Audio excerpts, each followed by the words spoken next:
Hi అండి, నమస్తే. Welcome back to our channel. ఈ వీడియోలో June current affairs important questions చూసేద్దాం.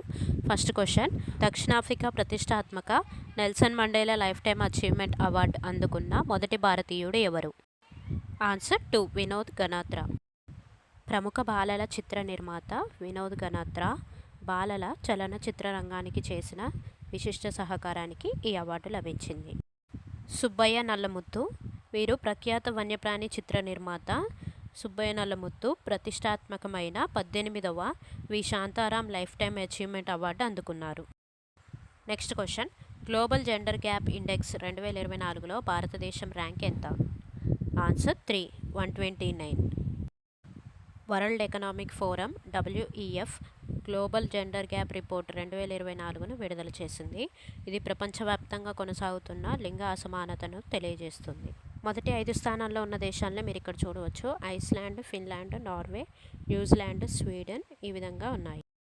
2024కి సంబంధించి పర్యావరణ పనితీరు సూచికలో భారతదేశం యొక్క తాజా ర్యాంకింగ్ 180 దేశాలలో 176వ స్థానంలో ఉంది. కంటైనర్ పోర్ట్ పర్ఫార్మెన్స్ ఇండెక్స్ 2023లో విశాఖపట్నం ఓడరేవు 19వ స్థానంలో ఉంది. నెక్స్ట్ క్వశ్చన్: భారతదేశంలోని మొదటి యునెస్కో సాహిత్య నగరం ఏది? ఆన్సర్ 3, కోజికోడ్. కోజికోడ్ను భారతదేశపు మొదటి యునెస్కో సాహిత్య నగరంగా ప్రకటించింది. ఇది అక్టోబర్ 2023లో యునెస్కో క్రియేటివ్ సిటీస్ నెట్వర్క్ యొక్క సాహిత్య విభాగంలో స్థానాన్ని సంపాదించుకుంది. నెక్స్ట్ క్వశ్చన్: లలిత్పూర్ జిల్లాను కాపర్ డిస్ట్రిక్ట్ అని పిలుస్తారు. ఇది ఏ రాష్ట్రంలో ఉంది? ఆన్సర్ 1, ఉత్తరప్రదేశ్. ఉత్తరప్రదేశ్లోని లలిత్పూర్ జిల్లాను కాపర్ జిల్లా అని పిలుస్తారు. ముఖ్యంగా సోన్రాయ్ ప్రాంతంలో ఉన్న ముఖ్యమైన రాగి నిక్షేపాల కారణంగా ఈ గుర్తింపు లభించింది.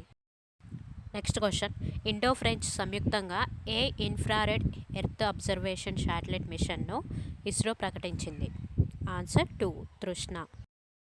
ప్రపంచవ్యాప్తంగా ఉపరితల ఉష్ణోగ్రత మరియు నీటి నిర్వహణను పర్యవేక్షించేందుకు అంతరిక్ష సంస్థ ఇస్రో సంయుక్త Indo French infrared earth observation satellite mission Trishna thermal infrared imaging satellite for high resolution natural resource అసెస్మెంట్ను ప్రకటించింది.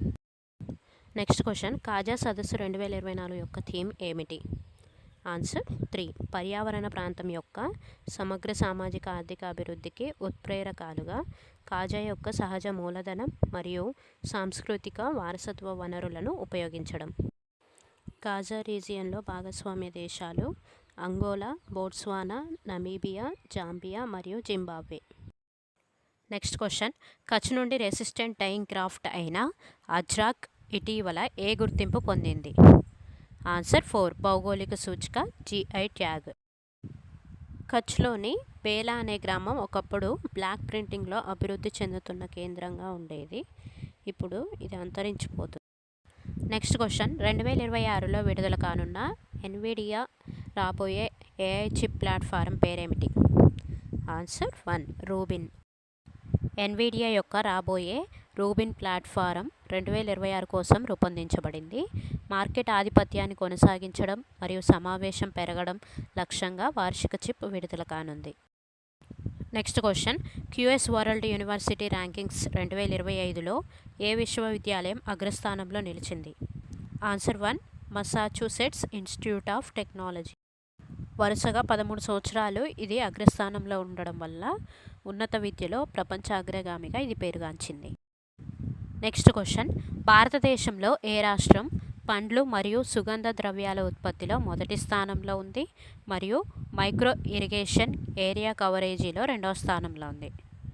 ఆన్సర్ 2, ఆంధ్రప్రదేశ్. మిరపకాయలు, కోకో, నిమ్మ, ఆయిల్ పామ్, బొప్పాయి మరియు టొమాటో ఉత్పత్తిలో ఆంధ్రప్రదేశ్ 1వ స్థానంలో, జీడిపప్పు, మామిడి మరియు స్వీట్ ఆరెంజ్లో 2వ స్థానంలో ఉంది. ఏపీ విస్తీర్ణం మరియు పండ్లు మరియు సుగంధ ద్రవ్యాల ఉత్పత్తిలో 1వ స్థానంలో ఉంది మరియు మైక్రో ఇరిగేషన్ ఏరియా కవరేజీలో 2వ స్థానంలో ఉంది. ఈ వీడియోలో జూన్ కరెంట్ అఫైర్స్ అన్నీ కవర్ చేయడం జరిగింది.